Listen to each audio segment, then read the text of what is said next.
Chris here, and welcome to Garage Noise. And in this episode, I'm going to share with you the steps I use to straighten out this fender and get the metal prepared for body filler. The reason I'm repairing this fender and not replacing it is this fender's a little bit costly. It's between $350 and $400. And if I went ahead and replaced this fender, now I've got to paint the entire fender. So I have to blend into the adjacent panels. So I'll have to blend into the hood and then the passenger front door.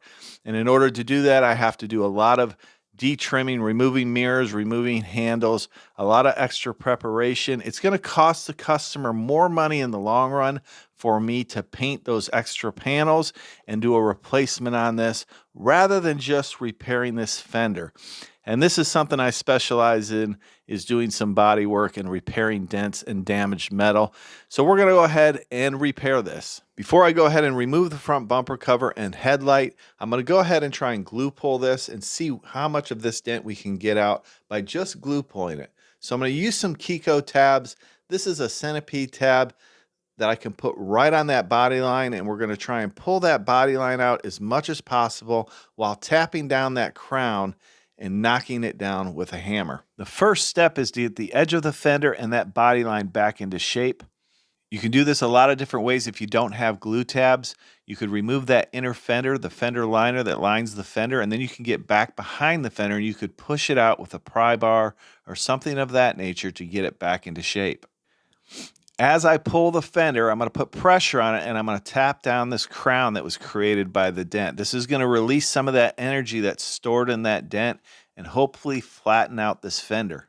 Now I've removed the inner fender well, the headlight, and the bumper cover, and now I've got a pry bar behind that dent. I'm pushing out on that body line as I tap down the crown.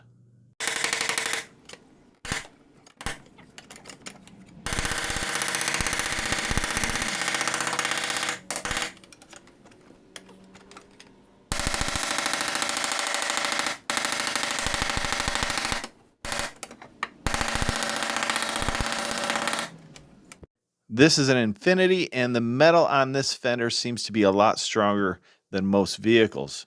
There's also a brace that runs on the inside of this fender that's limiting the access to that dent. So I had to get a dent repair tool to get behind that brace to push out some of those low areas underneath the brace. Now I'm going to take my metal spoon and I'm going to fit it between the brace and the fender. Now I can get those on the inside of those dents. I'll take my hammer and I'll tap against it to flatten and straighten the metal.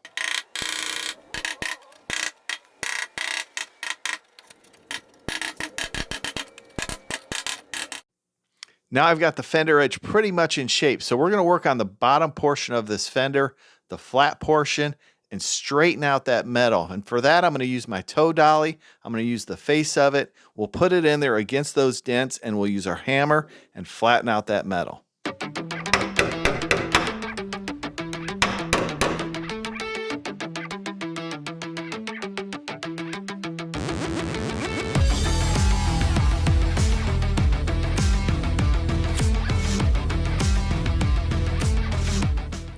So inside this fender is that brace. I don't know if you can see it here, but it runs right along that fender. It's right under where those large dents are on the fender. So I can't get those out. I can't get behind it well enough to get those out. So I'm going to go ahead and use the G90E, which is a spot welder that'll weld onto those dents and we can slide hammer it out. I'll go ahead and use my angle die grinder with a 36 grit roloc disc and we'll grind this metal clean and get it prepared for the G90E. Then I'm going to go over it with my DA and some 80 grit sandpaper. We're going to clean up all that paint that's in those little cracks and crevices so we get good weld to this metal. This is the Viver G90E. It welds a tip onto the low area of that dent and then you can pull or slide hammer it out. And you can find all these tools and products I use down in the description. I've got them categorized and organized so they're easy for you to find for your project. So I'll weld the tip into the low portion of the dent. We'll slide hammer it out a little bit. And then we'll give it a little twist and we can move on to the next spot. This tool really works handy for refining those small dents. Once you get the larger portion of the dent out, you can refine it really well with this G90E. Now the reason we're pulling this metal out is because we want to use as little filler as possible to straighten out this fender. You only want about 1/4 inch of filler at the most to fill and straighten a dent. Those are the guidelines set by body filler manufacturers. I'll go ahead and clean this up a bit with my grinder, and then my orbital sander and some 80 grit sandpaper. We'll get this prepared so we can share with you how to use some guide coat to make sure this panel is straight and prepared for filler. Typically on metal, I just use some flat spray paint as a guide coat. Now they do make an aerosol guide coat that works well and probably be a little bit better, but you don't want to use the powder guide coat on metal. It just doesn't work as well. I'm using a flexible block here with some 180 grit sandpaper on it, and I'm just going to hold it flat against the metal, and we'll block it in an X pattern. And then the guide coat's going to show us all the low areas that are left and the areas we need to take care of. Now I can easily see where all the low areas are and the high metal. So some of these areas are high. You can see the areas I'm pointing to. So I'm going to use my spoon, and this is going to disperse the blow of the hammer, spread it out, and flatten out those high areas. And then I can go back through and pull out all the low areas with the G90E. After I pull this out with the G90E, I'll go back over it with a metal file. This will show me where my low areas remain, and then we'll continue pulling this out and getting it prepped out for body filler.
Okay, so this is coming out beautiful now.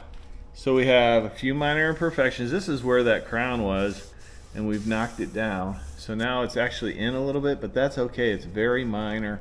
A little skim coat of filler is going to fill that. We're going to actually DA that clean, get that guide coat out of there. It feels pretty good. There's a few little high areas I'm going to tap down. The body line's good. It's in pretty good shape. It's a little bit low right here, but we'll fix that with just a skim coat of filler. We'll straighten that out. Overall, this is pretty straight.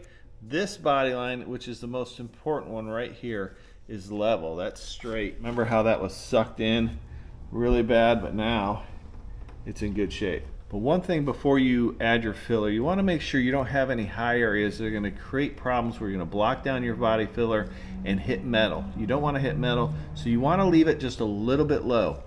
Now I want to prepare the paint for filler. So we're going to take some 80 grit sandpaper on the orbital sander, and we're going to machine sand around the edge of this repair area before we apply our filler. We'll clean it, and then we'll go ahead and lay in some filler. If you want to learn how to mix, apply, and block body filler, click on one of these videos now. I appreciate each and every one of you watching, and we'll see you next time on Garage Noise.